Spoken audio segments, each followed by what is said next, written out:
Formación del tubo endocárdico primitivo. En la tercera semana del desarrollo, las células mesodérmicas de la región cardiogénica se diferencian y forman dos cordones endocárdicos. Estos cordones se canalizan, generando dos tubos endocárdicos. Con el plegamiento cefalocaudal y lateral del embrión, los tubos endocárdicos se aproximan y se fusionan en la línea media, formando el tubo cardíaco primitivo.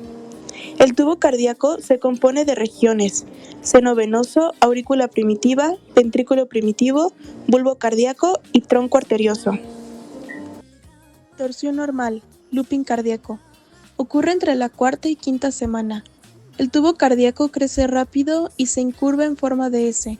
La porción cefálica, bulbo cardíaco y ventrículo primitivo, se desplaza ventral, caudal y a la derecha. La porción caudal, aurícula primitiva y seno venoso, se desplaza dorsal, craneal y a la izquierda. Este looping es fundamental para colocar las cavidades cardíacas en su posición definitiva. Formación de capas del corazón. El tubo cardíaco primitivo se organiza en tres capas principales. 1. Endocardio, revestimiento interno derivado del endotelio de tubos endocárdicos. 2. Miocardio, musculatura cardíaca derivada del mesodermo esplánico. 3. Miocardio o pericardio visceral, deriva del órgano proepicárdico, recubre externamente y contribuye a vasos coronarios. Diferenciación del sistema de conducción. Células miocárdicas específicas adquieren automaticidad, capacidad de generar potenciales de acción. El marcapasos primitivo se localiza inicialmente en la región del seno venoso. Luego migra para formar el nódulo sino-auricular, SA. Posteriormente se forman nódulo aurículo-ventricular, haz de His y frimas de Purkinje, derivados de células musculares especializadas que se diferencian del miocardio.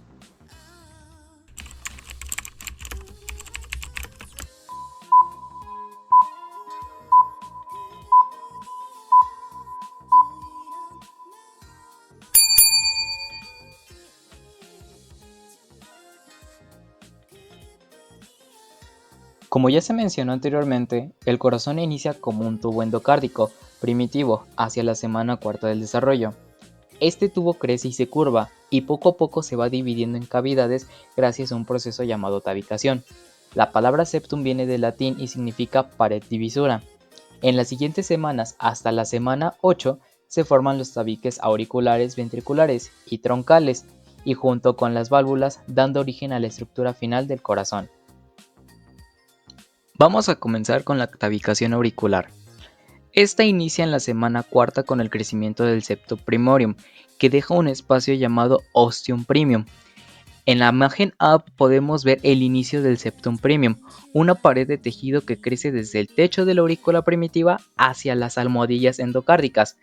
Mientras crece deja un espacio llamado ostium premium, que ostium significa abertura y premium significa primero. Por otro lado, en la imagen B podemos observar al septum premium que continúa descendiendo y mientras tanto aparecen áreas de apoptosis en la parte superior. Esto genera una nueva comunicación, el ostium secundium.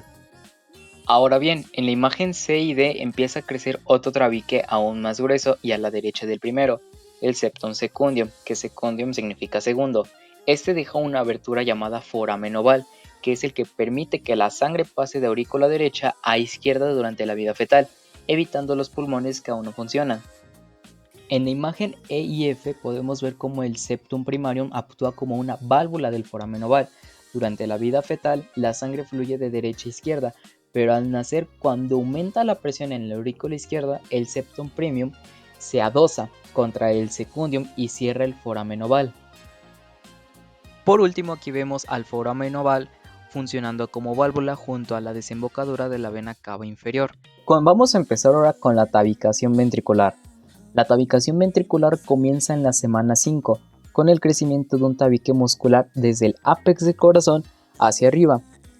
Este tabique no llega a cerrar del todo y queda un orificio intraventricular. En la semana 7 se completa gracias a la producción membranosa que se forma por la contribución de los cojinetes endocárdicos y del tabique troncoconal. Bien, ahora veamos la imagen A y B. Aquí vemos cómo inicia la formación de un tabique. Surgen dos masas llamadas crestas endocárdicas, que crecen hacia la otra desde los lados opuestos de la cavidad. Este crecimiento se denomina activo, porque avanza hasta que las crestas se encuentran y se fusionan en la línea media, dividiendo la cavidad en dos conductos independientes. Ahora, en la imagen C, en otros casos, el tabique puede formarse a partir de una sola masa de tejido que crece desde una pared hasta alcanzar el lado opuesto de la cavidad. Este mecanismo es el que ocurre, por ejemplo, en el septum premium y en el septum secundum durante la tabicación auricular, pero también tiene un papel en la ventricular. Finalmente, en las imágenes D, E y F, también puede formarse un tabique por expansión de las paredes opuestas de la cavidad. En este modelo, las paredes crecen hacia el centro y terminan uniéndose. Este proceso lo observamos en la formación del tabique intraventricular muscular, que comienza en la base del corazón y asciende hacia adentro de la cavidad ventricular. Para formar las válvulas del corazón comienza con una estructura muy simple. Alrededor del día 23 del desarrollo, el corazón del embrión no tiene 4 cavidades separadas como las conocemos. En su lugar existe un único y gran conducto, el conducto auriculoventricular común. Imaginémoslo como una sola puerta ancha que conecta las aurículas en la parte de arriba con los ventrículos en la parte de abajo. Pero esta puerta única no puede quedarse así. Para que el corazón funcione correctamente, necesita separar el lado derecho del izquierdo.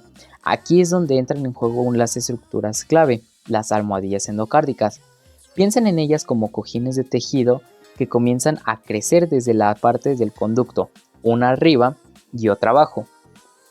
Como pueden ver aquí, estas dos almohadillas crecen la una hacia la otra hasta que finalmente se tocan y se fusionan en el centro. Este es el momento crucial.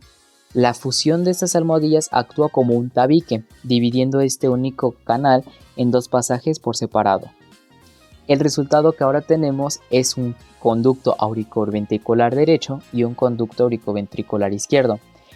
Este primer y fundamental paso de división es el que prepara el escenario para la formación de la válvula tricúspide a la derecha y la válvula mitral a la izquierda.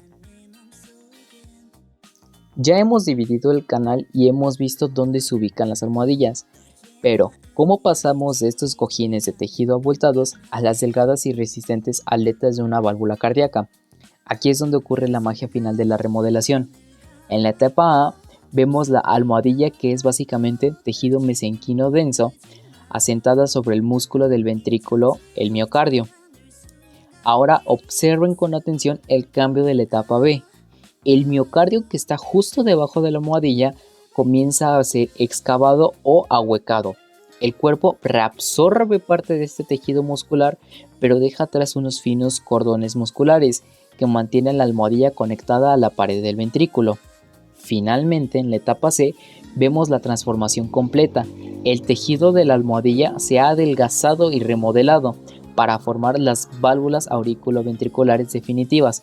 Los cordones musculares se han convertido en las fibrosas y resistentes cuerdas tendinosas, y la base muscular de la pared ventricular, donde se anclan estas cuerdas, se convierte en el músculo papilar. Ahora bien, continuando con la formación de las válvulas semilunares, podemos ver cómo en la figura 1331 se muestra cómo en las semanas 5, 6 y 7 se observan prominencias del tronco arterial en la derecha y en la izquierda. Estas prominencias, al crecer y tallarse por la mesínquima, forman las tumefacciones valvulares. Eventualmente, estas se remodelan y dan origen a las cúspides de las válvulas semilunares de la aorta y la pulmonar. En la parte de abajo, en la figura 1332, los cortes longitudinales muestran cómo estas tumefacciones sufren un proceso de ahuecamiento en la cara superior. Esto es lo que convierte las almohadillas de tejido en las válvulas funcionales. En resumen, en la semana 6 es el inicio de las elevaciones. En la semana 7 tenemos el ahuecamiento más evidente. En la semana 9 tenemos las válvulas semilunares perfectamente formadas. Por último tenemos la tabicación troncoconal. Aquí vemos que la tabicación troncoconal es la separación del tronco arterioso en la aorta y el tronco pulmonar. En la figura A Durante la semana 6 aparecen las crestas troncoconales derecha e izquierda, que crecen en forma espiralada hacia el interior. Estas crestas se fusionan y forman el tabique troncoconal, que divide al tronco en los dos conductos, uno aórtico y otro pulmonar. Esto lo podemos ver en la figura B. Además, junto con la proliferación de las almohadillas endocárdicas, contribuyen al cierre del foramen intraventricular, originando la porción membranosa del tabique intraventricular, que es la figura C. Este proceso es crucial porque asegura que la sangre oxigenada del ventrículo izquierdo salga por la aorta y la sangre desoxigenada del ventrículo derecho salga por el tronco pulmonar. Al final de la octava y novena semana, el corazón embrionario ya tiene sus tabiques y válvulas formados, permitiendo la circulación similar a la adulta, pero adaptativa a la vida intrauterina.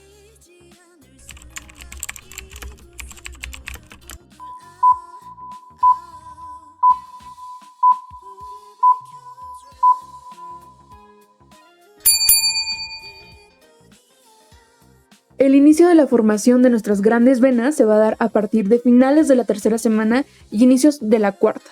En esta ya vamos a tener una contracción coordinada que es resultado de un flujo sanguíneo unidireccional que es a través de un seno venoso. En este seno venoso van a desembocar tres principales venas. Tenemos la vena vitelina, también llamada oftalomesentérica, que va a llevar sangre oxigenada del saco vitelino. Luego tenemos a las umbilicales, también llamadas alantoidas, que llevan sangre oxigenada proveniente de la placenta primitiva. Y por último tenemos las cardinales comunes, que son una unión de cardinal anterior que trae sangre poco oxigenada de las extremidades y posterior que drena las extremidades del embrión. Esta cardinal común va a devolver la sangre poco oxigenada desde el cuerpo del embrión. En un inicio de nuestra estructura en la cuarta semana vamos a hallar al seno venoso que se abre en el centro de la pared dorsal de la aurícula primitiva. También a la división de astas o cuernos derecho y izquierdo que se caracterizan por tener un par de las tres venas antes mencionadas. Estas van a ser de un tamaño similar dado que tienen el mismo sistema de drenaje bilateral simétrico. Para la quinta semana vamos a tener nuestra primera diferencia estructural donde la entrada del seno venoso se va a desplazar a la derecha. Esta se va a seguir abriendo en la pared de la aurícula primitiva, que más tarde en un adulto se volverá la aurícula derecha.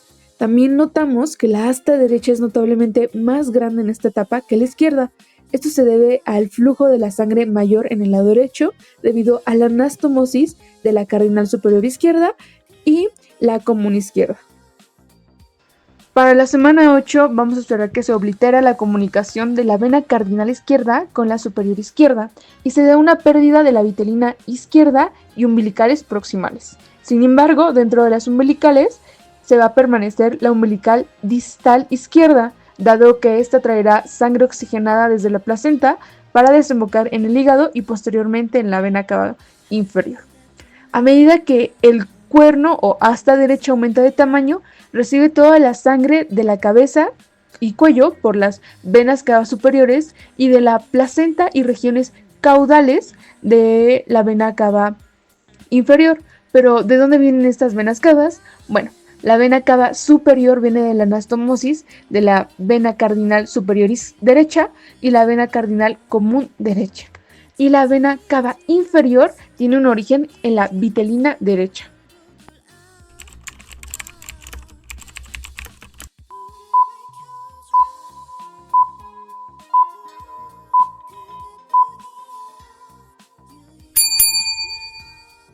Como siguiente punto tenemos lo que serían los derivados de los arcos aórticos. En las primeras etapas del desarrollo embrionario, el corazón primitivo bombea sangre hacia un conjunto de vasos llamados arcos aórticos. Estos son un grupo de 6 pares de vasos sanguíneos simétricos que se forman e inmediatamente se encuentran inmersos en el mesénquima de los arcos faringios.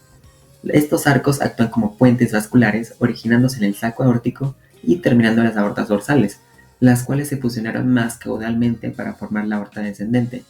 Su función esencial es reestructurarse a través de un complejo proceso de involución y persistencia para formar las principales arterias que irrigarán la cabeza, el cuello y la parte superior del cuerpo. Ahora, el primer arco aórtico nos dará paso a las arterias maxilares. El segundo dará las arterias ioideas y estapedias.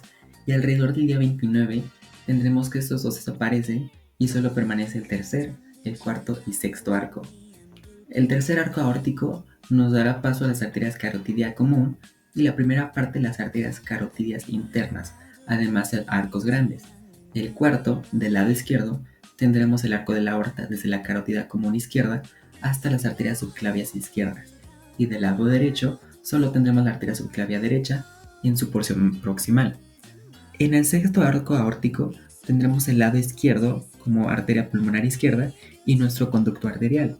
Y del lado derecho únicamente tendremos la arteria pulmonar derecha. Pero ¿qué sucede con el arco quinto? Este desaparece o nunca se desarrolla y no deja derivados permanentes. Pero a pesar de haber mencionado que son 6 arcos, nos falta mencionar uno, que sería el quinto. La cosa con este es que prácticamente nunca se desarrolla o involuciona completamente y no deja derivados permanentes. Y como último punto referente a los arcos aórticos, tendremos las anomalías congénitas.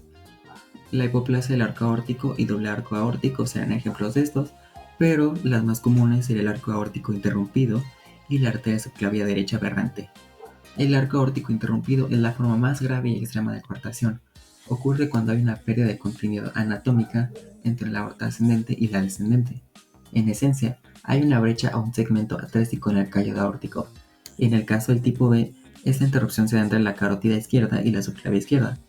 En la arteria subclavia derecha aberrante, la anomalía del arco aórtico se debe a la desaparición anormal de un segmento de este, lo que resulta en que la arteria subclavia derecha se convierte en la última rama en salir del callo aórtico, cruzando por detrás de la tráquea y el esófago para llegar al brazo derecho, lo que en algunos casos puede causar dificultad para tragar. Entramos en la sección final, que va a ser nuestra circulación fetal, los cortocircuitos que se presentan y los cambios al nacimiento. Y bueno, el sistema circulatorio fetal es totalmente único.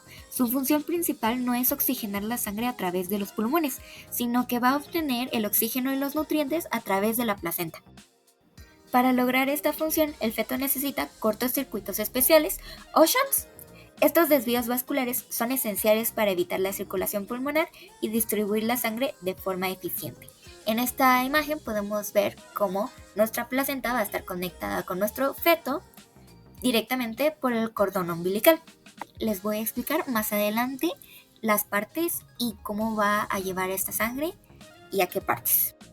Se puede apreciar súper bien el cordón umbilical, que va a ser nuestra conexión entre el feto y la placenta, en donde va a tener las arterias umbilicales y la vena umbilical, que más adelante les voy a platicar cómo es que van a interceder en la circulación fetal estas estructuras. Veamos ahora el camino que va a llevar la sangre oxigenada. La sangre rica en oxígeno llega al feto a través de la vena umbilical y se dirige al hígado, donde se produce el primer desvío. Antes de llegar al corazón, una porción de esta sangre toma un atajo a través del conducto venoso que se señala en la imagen, directamente a la vena cava inferior, saltándose gran parte del hígado. Continuando, en la aurícula derecha la sangre entra en el primer cortocircuito o cardíaco, que va a ser nuestro foramen oval, que se muestra muy bien señalado en la imagen. La mayor parte de la sangre pasa directamente de la aurícula derecha hacia la izquierda, evitando los pulmones que están inactivos en este punto. Una vez en el lado izquierdo, la sangre va hacia el ventrículo izquierdo y es bombeada hacia la aorta ascendente y a las demás partes de la aorta, con destino prioritario al cerebro y a las extremidades superiores. En esta imagen podemos ver súper bien este caminito siguiendo la flecha roja que pasa directamente por nuestro foramen oval, de aurícula a aurícula, hacia el ventrículo y hacia la aorta. Y entonces ya bien, los cortocircuitos son adaptaciones críticas que aseguran que el tejido más vital, que es el cerebro, reciba la sangre con la mayor saturación de oxígeno posible, evitando las partes como el hígado y los pulmones. Y vamos a analizar individualmente los 3 cortocircuitos o shunts fisiológicos. Primero vamos a tener bien en mente qué es lo que hacen y luego los vamos a ver gráficamente para poder ubicarlos. Iniciando con el conducto venoso, que desvía la vena umbilical a la vena cava inferior, evitando el hígado. Luego vamos a tener a nuestro foramen oval, que comunica la aurícula derecha con la aurícula izquierda, saltándose la circulación pulmonar. Esto es nada más como para reafirmar. Y por último vamos a tener a nuestro conducto arterioso, que conecta la arteria pulmonar con la arteria aorta descendente. Y podemos ver bien señalados en esta imagen los 3 cortocircuitos. Y vamos a pasar al flujo y regreso por el conducto arterioso. La sangre que sí entró al ventrículo derecho se bombea a la arteria pulmonar, pero la alta resistencia pulmonar desvía la gran mayoría a través del conducto arterioso hacia la aorta descendente. Esta sangre con menor oxígeno continúa su camino y regresa a la placenta a través de las arterias umbilicales para el intercambio gaseoso, así cerrando el circuito fetal. Y en esta imagen del lado izquierdo vamos a poder ver gráficamente muy bonito, siguiendo las flechas, todo este circuito que va a ser la sangre por la circulación fetal, pasando por nuestros 3 cortocircuitos. Y ahora sí, nuestros cambios para la transición a la vida neonatal.